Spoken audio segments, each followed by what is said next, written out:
नत्वा जिनेन्द्रं गतसर्वदोषं सर्वज्ञदेवं हितदेशकं च श्रीजैनसिद्धान्तप्रवेशिकेयं विरच्यते स्वल्पधियां हिताय।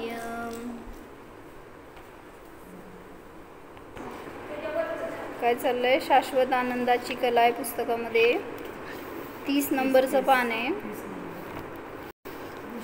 उत्पाद वे ध्रुवचं प्रकरण घेत होते ना। काय समजून फायदा होतो? प्रत्येक द्रव्याच्या गुणांचा उत्पाद वे ध्रुव प्रतिसमयाला चालू आहे। समजून काय फायदा झाला? लिहिलं ना माताजीने इकडं की हे समजून आपल्या जीवनात काय उपयोग 27 पानावर आहे। तर कधी आपल्याला हर्ष होतो, कधी विषाद होतो। म्हणजे ते उदाहरण दिलं की लॉकेट मोडला आणि काय केलं, समजा कुंडल केलं, कडे केले, तर एकाला दुःख झालं, एकाला आनंद झाला। पण वडिलांची दृष्टी काय आहे? सोनं सोनं रूप आहे आपल्याजवळ आपलं, त्यामुळं काय घाबरायचं, काय रडायचं आहे।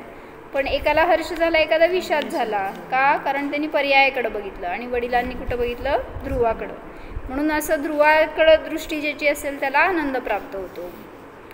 अशा रीतीने एकतर झालेल्या गोष्टीचा विचार किंवा पुढे घडणाऱ्या गोष्टींची योजना करतो, त्यामुळं वर्तमानात जगत नाही। त्याऐवजी वर्तमानात जगलो, ध्रुवाचा अनुभव घेतला तर पदोपदी आत्म्यास भोगून आनंद प्राप्त करू शकतो। म्हणून धर्म इज इक्वल टू काय सांगितलं होतं? वर्तमानात, हे विशेषण लावायचं त्याला, वर्तमानात आनंदी जगणे सांगितलं होतं ना, लिहिलं होतं ना का नाही? सिद्धी हे समीकरण समजले तर आनंदी राहू शकतो। म्हणून ध्रुवाचं चिंतन करून, भावभासना करून हा आनंद अनुभवणे आवश्यक आहे का? मग काय केलं चार्टमध्ये? शुभ भाव आज सकाळी सांगितले ना मी, तीन उपयोग असतात। कुठले कुठले? शुद्ध, अशुभ, शुभ आणि शुद्ध असं क्रम सांगायचा का? कारण अशुभातून शुभात जाता येतं, शुभातून शुद्धात जाता येतं, पण अशुभातून शुद्धात जाता येत नाही। आणि शुद्धोपयोगातून जीव डायरेक्ट अशुभोपयोगात जात नाही। काय म्हणले?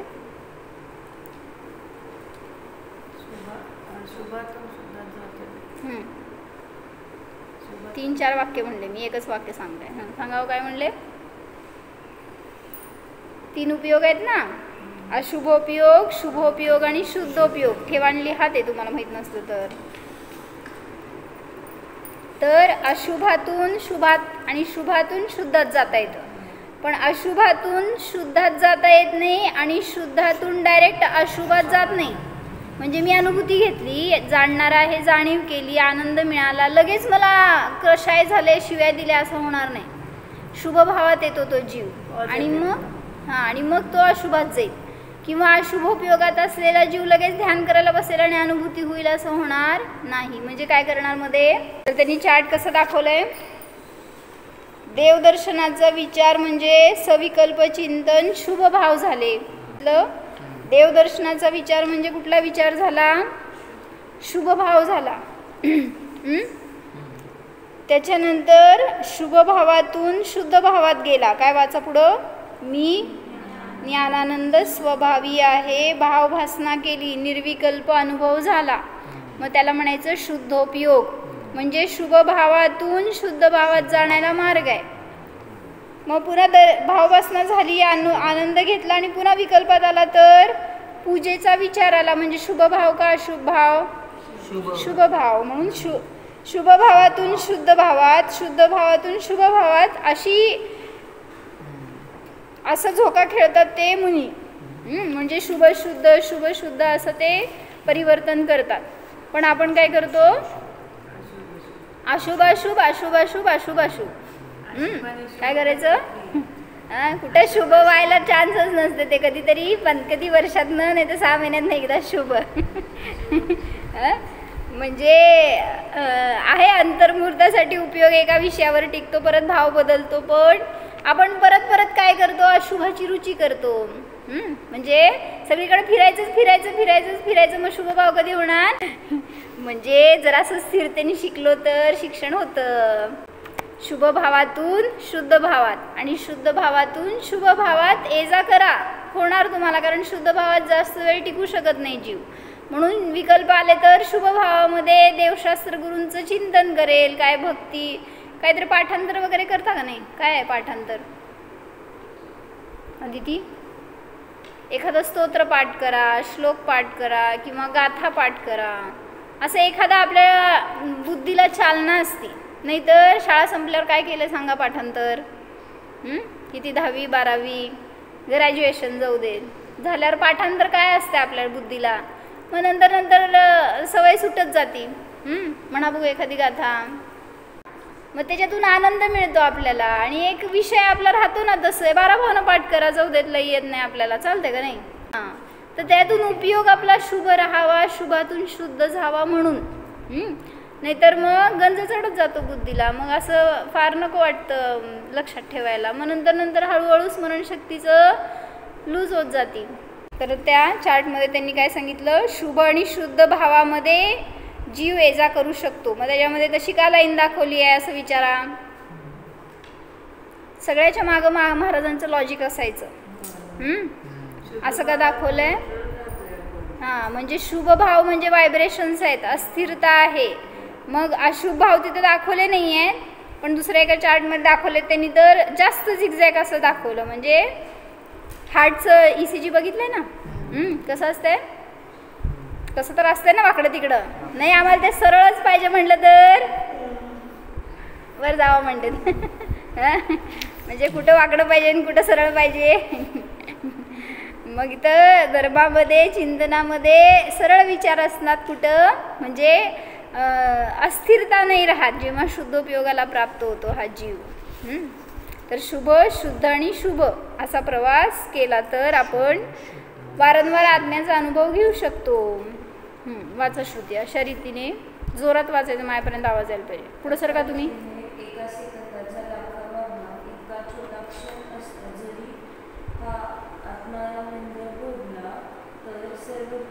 कंसातलं ध्रुवास अनुभवले तर सर्व दुःखांचा अंत होतो, खऱ्या आनंदाचा मार्ग सुरू होतो. जसे कॅसेटवर सिने संगीत टेप केले तर तो संगीताचा आवाज येतो, त्यावरच भजन टेप केले तर त्या कॅसेटवरचा सिने संगीताचा संस्कार पुसला जातो. त्याचप्रमाणे आजपर्यंत खोट्या ज्ञानाचे संस्कार आपण स्वतःवर करीत आलो आहोत. ज्याऐवजी निज ध्रुव ज्ञानानंद स्वभावाचे संस्कार केले तर विकारी संस्काराचा हा अनादिकालापासून चालत आलेला अक्षय कोश सहज पुसला जाईल व ज्ञानानंद परिपूर्ण रूपाने लुटता येईल. थांब एक मिनिट, काय समजलं एवढ्यामध्ये? तर अनुभव जेव्हा घेतो आपण आत्म्याचा, तो किती वेळ असतो?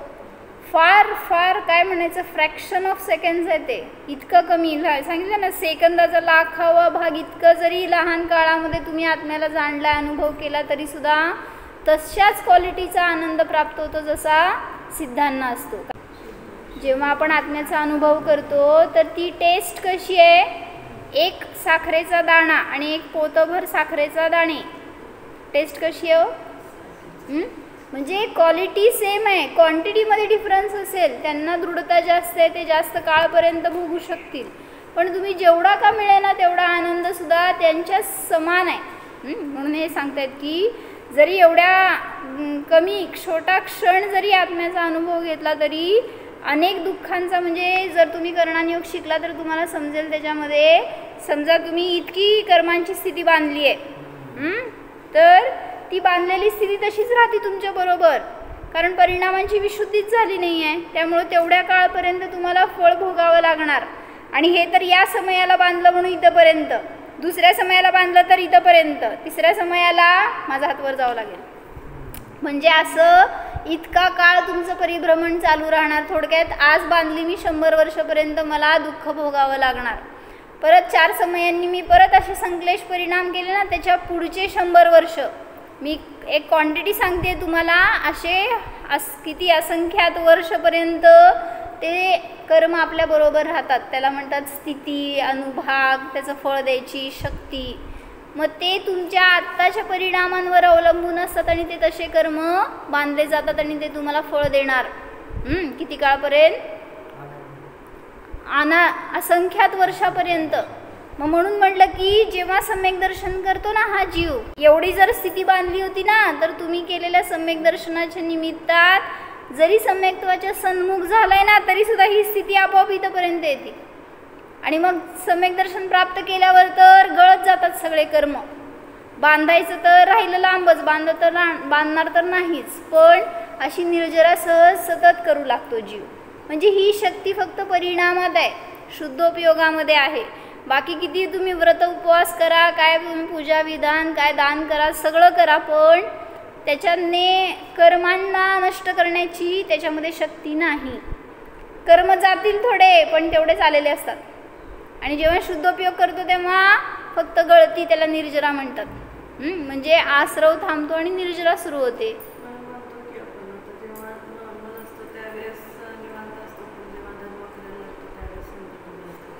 का बरं?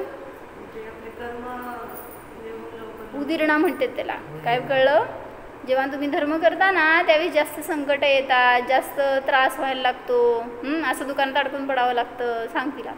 म्हणजे आजपर्यंत कधी जात नव्हती बरं का, आणि आता सुरू केलं ना क्लास, म्हटलं की दुकानात जाऊन बसली. नाहीतर श्रुती असं धर्म करायला लागलं ना, अडथळा म्हणून आपण केलेल्या अंतराय कर्माचं फळ इकडं तिकडं जावं लागते कुठंतरी. आदिती काय केलं? म्हणजे असे उदय काय येतात, तर जेवढे विशुद्धी वाढणार ना, तेवढे कर्म लवकर झडून जाऊ लागतात. आणि मग आपण त्याच्या अनुरूप झालो, कषायांचा उदय यायला लागतो, कशाही झालो ना, पुन्हा ते कर्म राहतात आपल्याबरोबर. मग अनेक काळपर्यंत ते भोगत राहावं लागणार. म्हणून म्हणलं काय की असं खऱ्या आनंदाचा मार्ग तेव्हा सुरू होतो, सर्व दुःखांचा अंत होतो, जेव्हा आपण ध्रुव स्वभावाला जाणतो. जसं की त्यांनी काय उदाहरण दिलं सांग कॅसेटचं?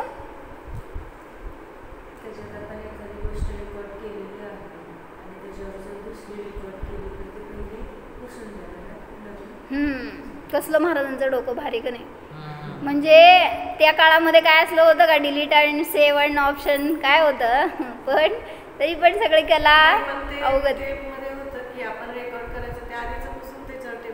हां तेच की, म्हणून असं ते सगळं. पण ते याच्यात घालायचं डोकं पाहिजे ना, आपल्याला सगळं माहिती आहे. काय घालता सांगा? कम्प्युटरमधलं सगळं माहिती आहे तुम्हाला, मोबाईलमधलं माहिती आहे. सांगा बघू तत्व त्याच्यावरून काय सांगता. मग जीवनात जे चालू आहे ना, ते सगळं धर्मात घटवता आलं तर आपण उपयोग त्याचा, नाहीतर ज्ञान नुसतंच आपलं वाया चाललंय. जर त्याच्यावर काहीतरी फिल्मी सॉन्ग असतील तर त्याच्यावरच तुम्ही भजन टेप केला तर आपोआप ते काय होतंय, पूर्वीचं वॉशआउट होऊन जात आहे. त्याचप्रमाणे आपल्या खोट्या संस्कारांचं आपल्यावर गाणं चालू आहे. काय करायचं आता? ते वॉश करायचं आहे. तर म्हणा बारा भावना, म्हणजे त्याच्यावर रेकॉर्ड होणार. म्हणजे म्हणायचे की आपण जसे परत त्याच्यावर संस्कार करणार तर मागचे संस्कार पुसले जाणार, आणि आपल्याला काय म्हटलं, अक्षय कोश सहज पुसला जातो. विकारी संस्कारांचा अक्षय कोश सहज पुसला जाईल व ज्ञानानंद परिपूर्ण रूपाने आनंद लुटता येईल. कारण वाचा भावी. विकारी खोट्या ज्ञानाच्या संस्काराची अनादिकालची कमाई दुःखाला कारण आहे. जोरात. परंतु हा निज ज्ञानानंदाचा अनुभव एक क्षणभर जरी घेतला तरी ही कमाई अनंत आनंदास कारण ठरते. म्हणून स्वस्वभावाचा आनंद अनुभवणे आवश्यक आहे. बसता उठता चालता बोलता या निज ज्ञानानंद स्वभावाचे चिंतन करून खरे सुखी व्हा. कारण पर्यायाच्या अवस्थेच्या चिंतनाने दुःख होते. याचा प्रयोग तर केलाच आहे. तसे ध्रुवाच्या चिंतनाने आता येथे पूर्ण खरा टिकणारा आनंद भोगता येतो. याचाही प्रयोग करून पहा. बाबा वाक्यम प्रमाणम अशी अंधश्रद्धा नको, तर परीक्षाप्रधानी दृष्टीने अनुभवून खात्री करून घ्या. म्हणून हे लक्षात ठेवा की प्रभु मैं न्याय करूप केवल जानन हारा रे, सहज रूप ध्रुव नाम शाश्वत सुख भंडारा रे. काय समजलं सांग सिद्धी, पॅराग्राफमध्ये काय समजलं?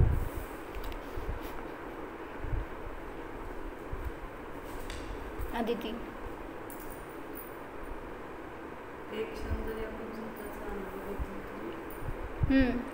अनंत आनंद देण्याची शक्ती त्याच्यामध्ये आहे. जरी तुम्ही एक क्षणभरासाठी जरी अनुभव केला तरी सुद्धा, म्हणूनच तो अनुभव घेणं हे कर्तव्य आहे आपलं. म्हणून आम्हा नेहमी काय सांगते, चालताना सुद्धा अनुभव घ्या, खाताना अनुभव घ्या, झोपताना अनुभव घ्या. जाणणार आहे सतत हे आपले जर धारा असेल तर दुःख नष्ट होणार. आणि तेच पर्यायाचा विचार करत बसलो तर दुःख राहणार चालू. म्हणून प्रयोग करा असं सांगतात. प्रॅक्टिकली जेव्हा सगळं महाराजांचं प्रॅक्टिकल असायचं, जर समजवणार ना काय करायचं ते, तर ते कसं समजवणार, आत्ता करा अनुभव तुम्हाला होणार आहे. म्हटले बघा फरशी जाणा, म्हणावं लागलं का तिथं फरशी पांढरी आहे, अशी चौकोन आहे, फ्रेश आहे, काय म्हणावं लागलं का? जाणलं. तोच विषय बदला पुस्तक, मग हे पण जाणलं. तोच विषय बदला आत्मा, काय करावं लागलं? फक्त अनुभव करायचा आहे, निर्णय करायचा आहे त्याला. स्तुती काय म्हणले, जे पण ज्ञानाला आपण विषय देणार तो बाहेरचा विषय जसं सहज जाणतो ना तसा स्वतःचा आत्मासुद्धा सहज जाणायचा आहे. फक्त आपल्याला तो डोळ्याने दिसत नाही आहे म्हणून परिचित वाटत नाही, त्यामुळं त्याचं रूप दिसत नाही तर अनुभव होत नाही. कसा आहे आत्मा? अनुभवगम्य आहे, इंद्रियगम्य नाही आहे. म्हणून डोळ्याने वगैरे बघायला जाऊ नका. ज्ञानातून अनुभव करा, जाणीव करा की मी ज्ञानवाला आहे. ह्या डोळ्यामध्ये ज्ञान नाही आहे, आत्म्यात ज्ञान आहे. जिथं की तो डोळे आहेत त्या ठिकाणी असणाऱ्या आत्म्याच्या प्रदेशाला कळतंय, तो जाणतोय. डोळे जाणत नाही आहेत. बघताय का नाही माझ्याकडं? हो म्हणताय का नाही म्हणताय? म्हणजे पाहणारा जीव आहे, डोळे नाही आहेत. नाहीतर आंधळ्याला डोळे नाही आहेत का? पण त्याला का नाही दिसत? कारण तिथं आत्म्याची शक्ती नाही आहे तशी जाणण्याची.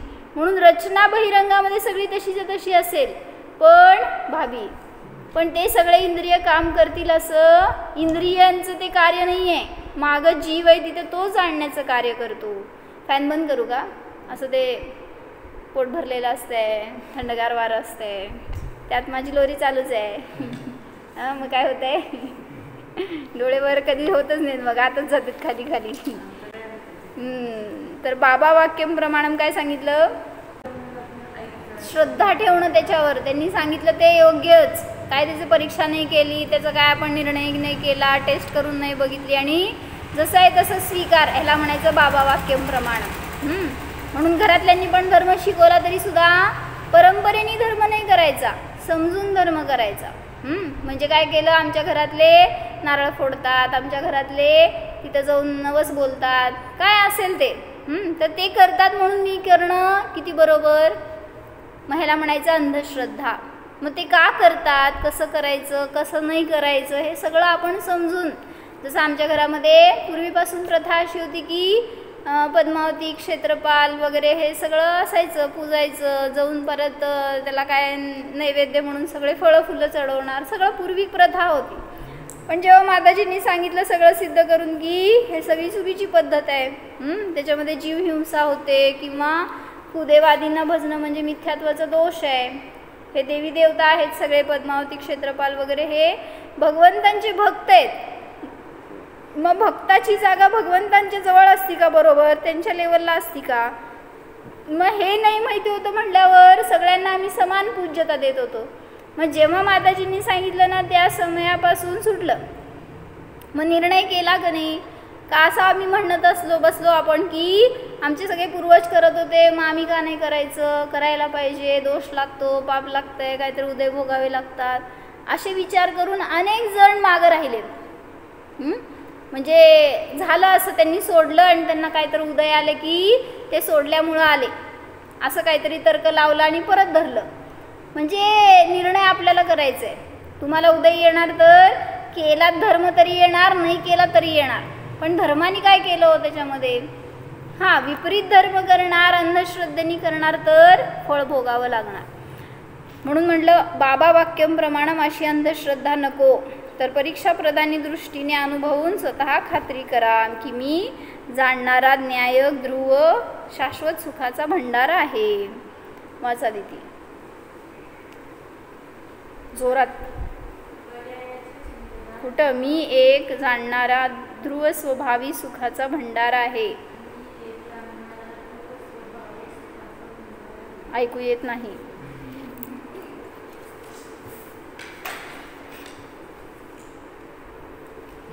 पर्यायाच्या चिंतनात न अडकता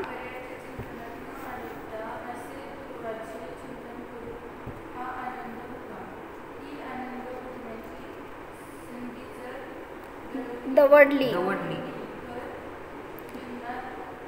पश्चातापाची वेळ येईल. कारण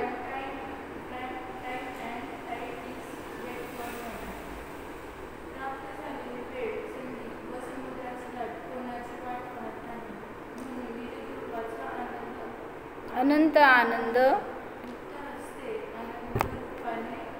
लुटा. कंजूसी नकोच. ट्रान्सलेट करा. काय समजलं?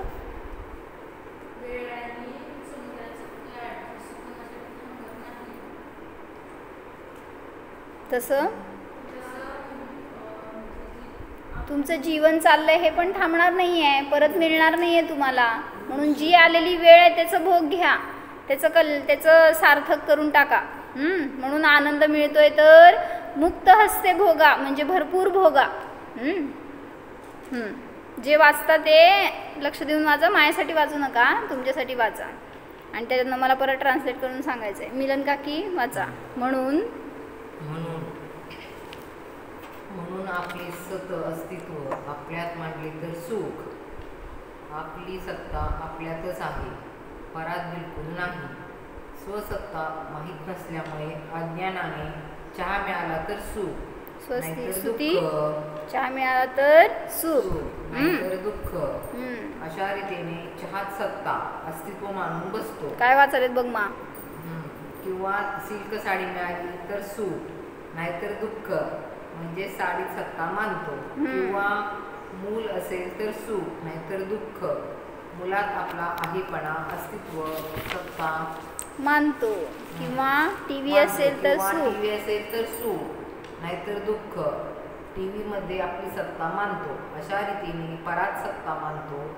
पण स्वमध्ये स्वचे सत अस्तित्व आहे हे समजले तर खोटे विचार बंद पडतात.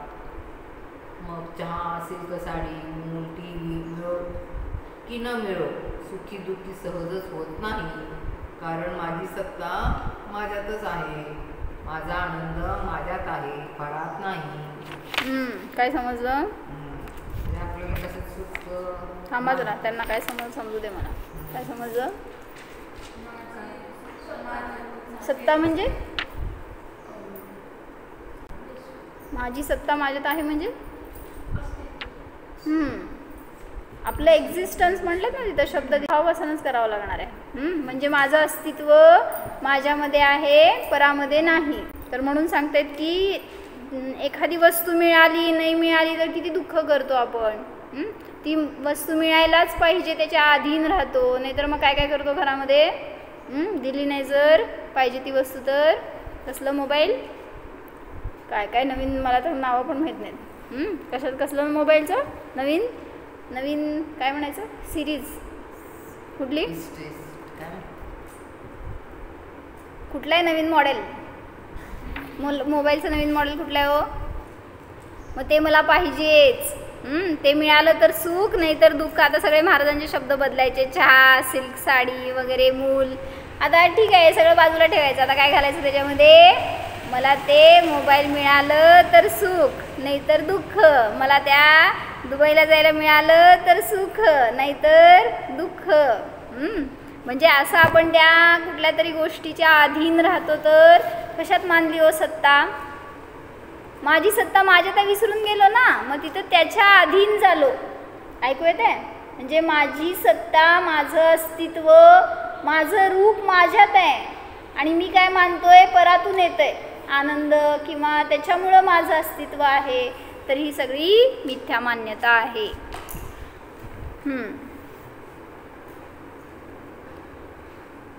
अशा रीतीने काय झालं, कारण माझी सत्ता माझ्यात आहे, माझा आनंद माझ्यात आहे, परात नाही. कसे, तर खाली त्यांनी विषय आणि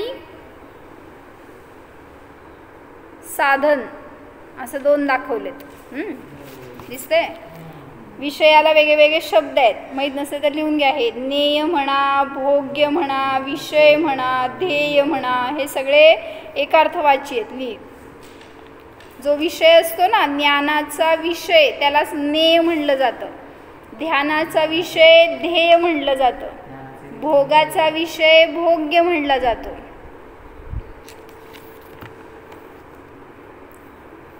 मग कोण आहे तो विषय, तर निज ध्रुव ज्ञान आनंद स्वभाव हा विषय आहे, ज्याचा आपल्याला भोग घ्यायचा आहे. कशाच्या द्वारे घ्यायचा, तर साधन सांगितलं. साधनाला शब्द ज्ञान, भोगणारा, विषयी किंवा ध्यान, हे सगळे एकार्थवाची शब्द आहेत.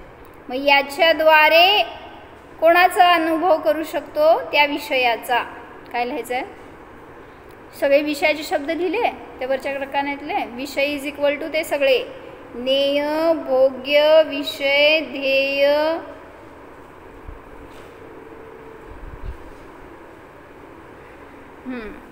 आणि साधनाला काय नाव दिलं, ज्ञान म्हणा, विषयी म्हणा, भोगणारा म्हणा, नाही तर ध्यान म्हणा.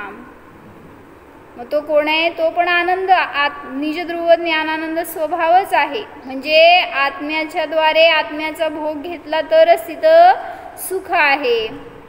हे समजून अंतरंग निजध्रुवाकडे दृष्टी दिली की पूर्ण आनंद प्राप्त होतो. पूर्ण सुख, सुख, सुखच. जीवनात आनंदी आनंद होतो. जीवन पूर्ण चैतन्य, चैतन्य, चैतन्यमय होऊन जाते. ओम शांती शांती शांती. वाचा सिद्धी. चित्शक्तीचे संपूर्ण वैभव प्राप्त करून घेतलेल्या, पूर्ण शुद्ध आत्मरूप झालेल्या अरिहंत व सिद्धांच्या ठिकाणी जीवनातील संपूर्ण निष्ठा समर्पित केली आहे. जे अजून पूर्णतेच्या मार्गाची वाटचाल करीत आहेत, अशा निर्ग्रंथ साधूंबद्दल विनय, भक्ती, श्रद्धा, बहुमान दाखवतो व ती भक्ती आहार, औषध, शास्त्र व अभयदान पेठ सहजच व्यक्त झालेली दिसून येते. काय कळलं, जे आनंद भोगणारे जीव कुठून सुरू झाले, घरातूनच. म्हणजे घरामध्ये तुम्ही धर्मसाधना करताय तर सम्यक दृष्टी जीव कुठं झाला, घरामध्ये त्यांनी अनुभव घेतला तर सम्यक दर्शनाची सुरुवात झाली.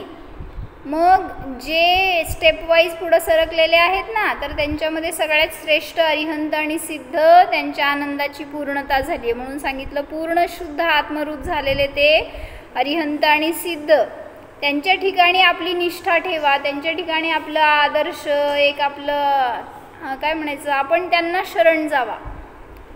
जे अजून पूर्णतेच्या मार्गाची वाटचाल करीत आहेत असे कोण, अरिहंत सिद्ध सोडून खालचे तीन परमेष्ठी, आचार्य, उपाध्याय आणि साधू, हे अजून वाटचाल करत आहेत, अजून पूर्णतेला प्राप्त झाले नाहीत. त्यांच्यावर सुद्धा आपली भक्ती, श्रद्धा, बहुमान यायला पाहिजे.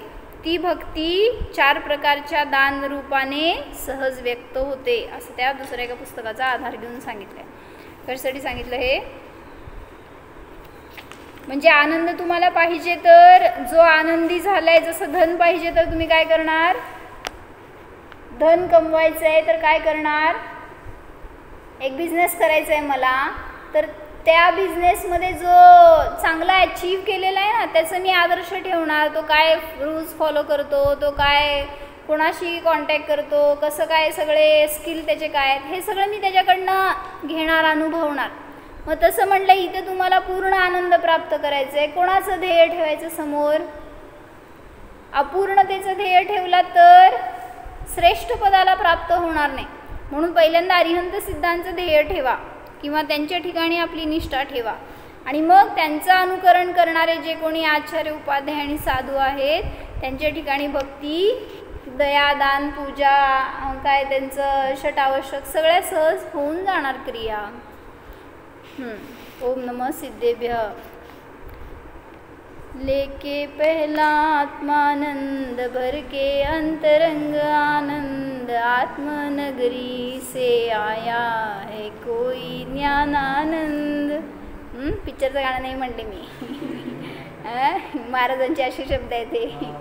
लेके पहला आत्मानंद भर के अंतरंग आनंद आत्मनगरी से आया है कोई ज्ञानानंद. असा आनंद भोगणारा तो जीव आहे. चार्टमध्ये काय सांगायला आता निश्चय नाही आणि व्यवहार नाही म्हणजे काय ते समजलं तर म्हणजे नय समजून घ्यायचे. कशासाठी? जर आपल्याला शास्त्र शिकायचं आहे तर नयाची दृष्टी पाहिजे. त्याच्यातून स्वपराचं भेदविज्ञान होतं. वास्तुती निश्चय नाही जोरात सगळं ते वाच खाली पूर्ण.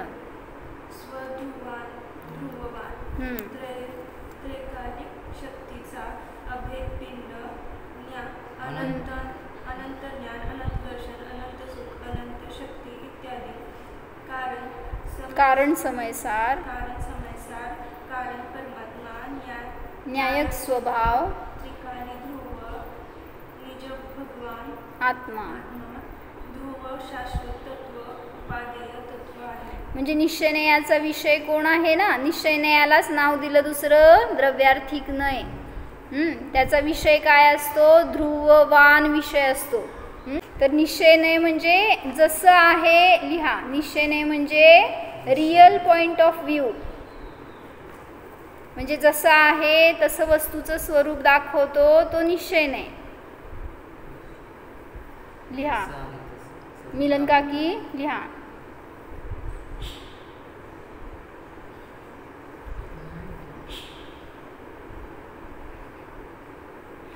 व्यवहार नाही म्हणजे काय?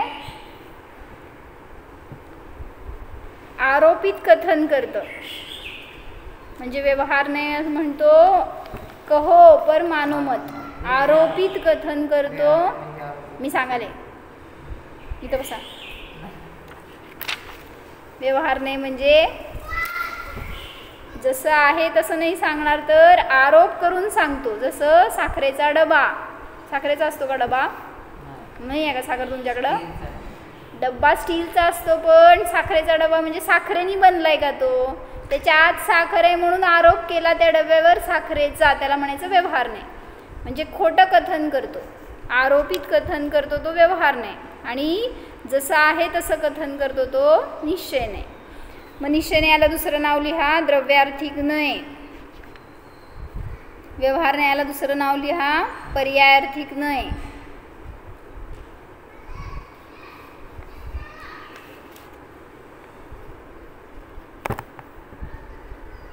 मग निश्चयने आणि काय सांगितलं? त्रैकालिक शक्तीचा अभेद पिंड कारण समयसार. आता निश्चयने ज्या विषयाला दाखवतोय ना तो आपला आत्मा आहे. मग त्याचं स्वरूप कसं आहे हे सांगायलेत. अनंत गुणांचा पिंड आहे. कारण समयसार आहे. कारण परमात्मा आहे. त्रिकाली ध्रुव आहे. निज भगवान आत्मा ध्रुव शाश्वत तत्व तोच उपादेय आहे. म्हणजे आश्रय कर. उपादेय म्हणजे काय? लिहा. उपादेय म्हणजे निश्चयनेयाचा विषय उपादेय म्हणत असताना आश्रय करण्यायोग्य उपादेय. उपादेय म्हणजे आश्रय करण्यायोग्य. कंसात लिहायचं विषयाच्या अपेक्षेने. आणि दुसरा उपादेयाचा अर्थ प्रगट करण्यायोग्य. तिथं लिहायचं साधनाच्या अपेक्षेने.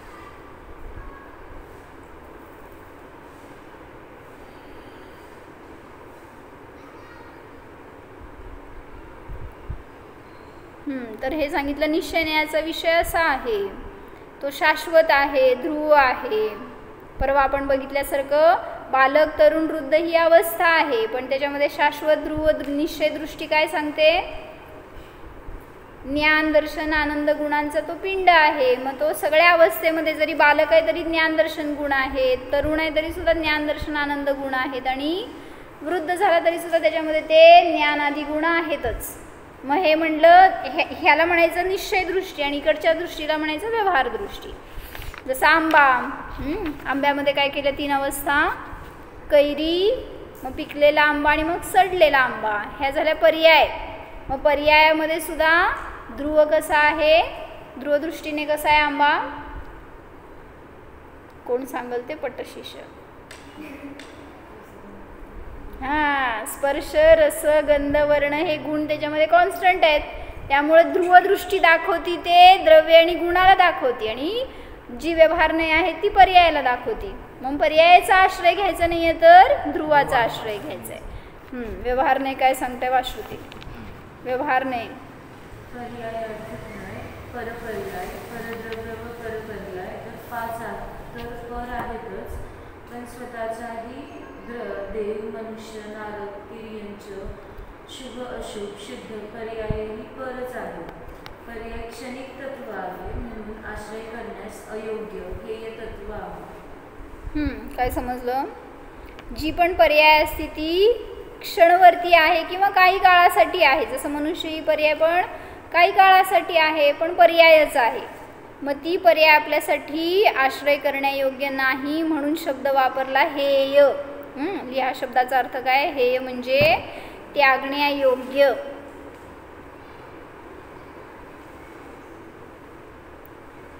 मग परद्रव्य आणि परपर्याय तर हेयच आहेत, त्यांचा तर आपण आश्रय घ्यायलाच नकोय. पण आपली पर्याय सुद्धा आपल्यासाठी उपादेय नाही. म्हणजे आपली पर्याय आपल्यासाठी उपादेय नाही म्हणजे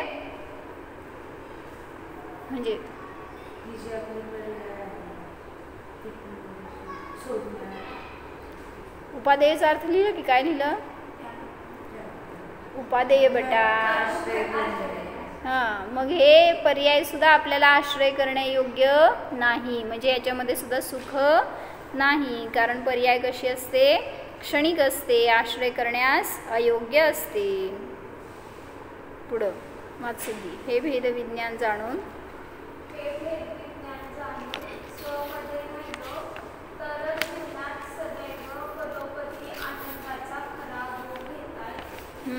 म्हणून ह्याला भेदविज्ञान म्हणायचं. निश्चयने आणि दाखवलेला विषय तो माझा आत्मा आहे, तो सगळ्यापासून भिन्न आहे. आणि व्यवहाराने जरी आरोपित कथन केलं जाईल की मी कोणाची तरी मुलगी आहे, आई आहे, बहीण आहे, हे सगळं आरोपित कथन आहे. मग खरं कथन काय? जीव आहे, कोणापासून पण मी भिन्न आहे. कोणीही असू दे, तो माझा किती इष्ट असेल, किती माझ्याशी एकरूप असेल, तरी सुद्धा त्याच्यापासून मी भिन्न आहे. सांग, भाऊ भिन्न आहे का एक आहे? मम्मी भिन्न आहे का एक आहे? कोणी माझं सांग मला, आता मी येणार नाही, मी आता माझ्यातच राहणार. म्हणजे जर हे भेदविज्ञान जाणलं आणि स्वमध्ये राहिलो तरच जीवनामध्ये. असं दीक्षा का घेतली वाटते का? असं अम्मांनी दीक्षा का घेतली सांग? असं जर असं विचार करावा. जे कोणी त्यागी मुनी दीक्षा घेतात ना, का घेतात तो? असं काय त्यांनी घरात बसून पण अनुभव करू शकत होते की का घेतली दीक्षा? विचारायचं आज अम्मांना, मग तुम्ही दीक्षा का घेतली? तुम्हाला काही घरामध्ये नको म्हणत होते का आनंद भोगायला, धर्म करायला? तुम्हाला म्हणतेच की आता करा की स्वाध्याय करा, ध्यान करा, सगळं करा. दीक्षा कशाला घ्यायची? मग घरात राहून करा की आत्मकल्याण. घरात राहून का नाही करायचं? तुम्ही करताय ना आत्मकल्याण, मग तुमच्यासं करायचं होतं घरात, ते का सोडले घर? जावा आम्हाला विचारा जाऊन आणि मला उत्तर द्यायचं येऊन. मिलन काकी, मी करायले ना आत्मकल्याण घरात बसून, सगळं छान, काय घरामध्ये पण आणि धर्मामध्ये पण, मग तुम्ही का घर सोडला? असं विचारायचं जाऊन. तर काय उत्तर देणार ते? त्यांना इथे सांगितलं ना आता काय, अशी भेदविज्ञानाची कला जाणून जो स्वमध्ये राहतो तर त्याला जीवनात पदोपदी आनंदाचा खरा भोग घेता येतो. आणि ज्याला ती टेस्ट आली ना आणि त्याच्यामध्ये दृढता झाली ना, तर तो जीव बाहेर यायला नको म्हणतो. वारंवार मला तो आनंद भोगायचा असे ज्याचे भाव होतात ना, तो दीक्षा घेतो. कारण संसार करायचा तर आदिती लय भोग घेता येत नसतो का? बसली समज ध्यानाला, तू मागणं हाक मारते, चहा आणून दे, परत ध्यान करायला बसली, दिल्यावर परत एक जण हाक मारताय काय, हे काम कर, ते काम कर. नाही तर पोरं झाल्यावर तर पोरं एक हात ओढते, एक डोकं ओढते, एक पाय ओढते, कसं ध्यान करणार? मग आनंदच आनंद असते. म्हणजे असं आनंद निरंतर भोगता यावं म्हणून ते आपल्या आत्मकल्याणासाठी दीक्षा घेतात.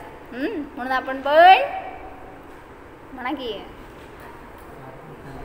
दीक्षा घेणार, आत्मकल्याण करणार, त्याच्याशिवाय जीवनामध्ये सुख भोगता येणार नाही. मला यासल्या संसारात अडकायचं नाहीच. चला हो, तुम्हाला एक घरचा अभ्यास दिला होता काल परवा. मी काय दिलता? द्रव्य आणि गुणांचं भेद लिहायला सांगितला होता. तर द्रव्य म्हणजे काय, जे गुण म्हणजे काय, द्रव्याच्या सर्व भागात आणि सर्व अवस्थेत राहतात. आणि गुण म्हणजे काय, तर द्रव्याच्या सर्व भागात पण काही अवस्थेमध्ये राहतात. त्याला म्हणलं पर्याय. पुढं बरोबर, गुण असतात ते सहभावी असतात, सहभू असतात. म्हणजे ते द्रव्य सहभावी आणि पर्याय क्रमभावी घेतलं होतं की आपण. सहभावी म्हणजे जे द्रव्याच्या बरोबर राहतात, जिथंपर्यंत जिथं कुठं द्रव्य आहे तिथं तिथं ते त्याचे गुण असणारच, सहचर. आणि पर्याय स्थिती क्रमभावी म्हणजे एकानंतर एक येणार. पुढं द्रव्य सहभावी, पर्याय क्रमभावी. पुढं बरोबर, गुण आहेत ते नित्य आहेत आणि पर्याय अनित्य असते. पुढं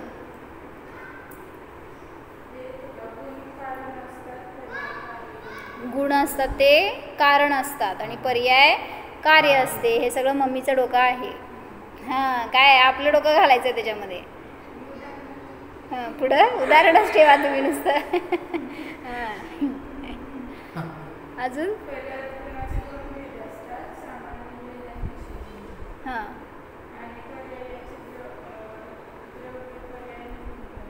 बरं, गुणांचे दोन भेद केले. काय, सामान्य गुण आणि विशेष गुण. पर्यायाचे दोन भेद केले, द्रव्य पर्याय आणि गुण पर्याय. पुढं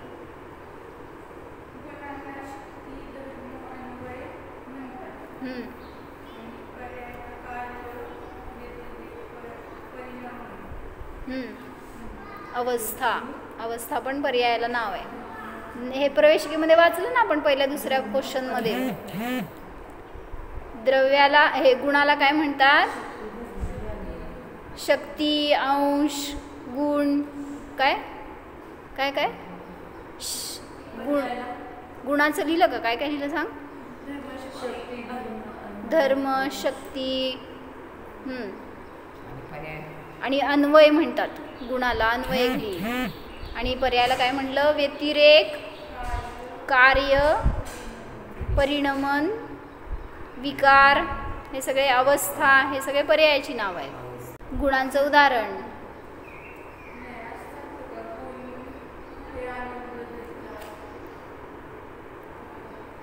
तसं नाही, गुणांचा आश्रय म्हणायचं. मग गुणांचा आश्रय केला असताना आनंदाची प्राप्ती होते, पण पर्यायाच्या आश्रयाने नियमाने दुःख होतं. गुणांचं उदाहरण जीवाचे ज्ञानगुण, पुद्गलाचा रसगुण, धर्मद्रव्याचा अस्तित्व गुण. हे सगळे गुण आहेत. लिहिलं, उदाहरण लिहायचं. सगळ्या द्रव्याचे गुण तुला माहीत असलेले. धर्मद्रव्यामध्ये कुठले गुण आहेत, अस्तित्व, वस्तुत्व. जाऊ देत मग काय तुमचं गमन करायला कारण, गती, हेतुत्व. हे सगळे त्याचे गुण. प्रत्येक द्रव्यामध्ये असलेले त्याचे गुण लिही उदाहरण. आणि पर्याय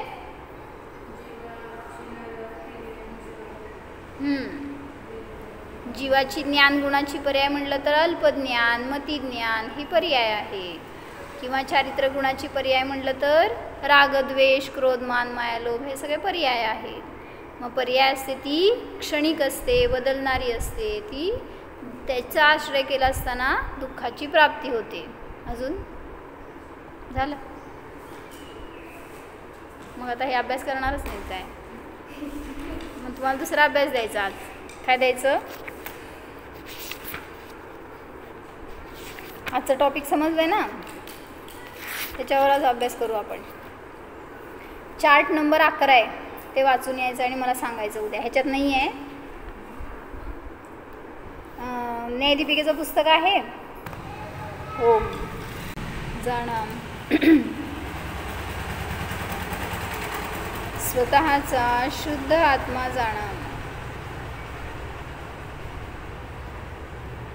स्वतःमधील अनंत गुण जाणा. पहा, अनंत गुणांचा पिंड हा मी गुणवान द्रव्य आहे, चैतन्यवान द्रव्य आहे, सर्व पर्यायांपासून भिन्न आहे. मी नित्य आहे, शाश्वत आहे.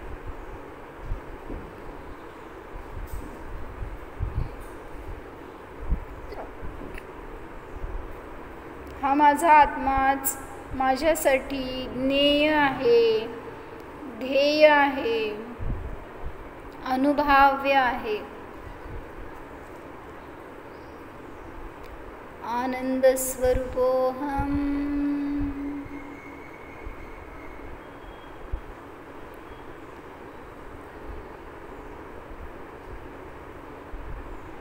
चैतन्य स्वरूपोहम. ओम.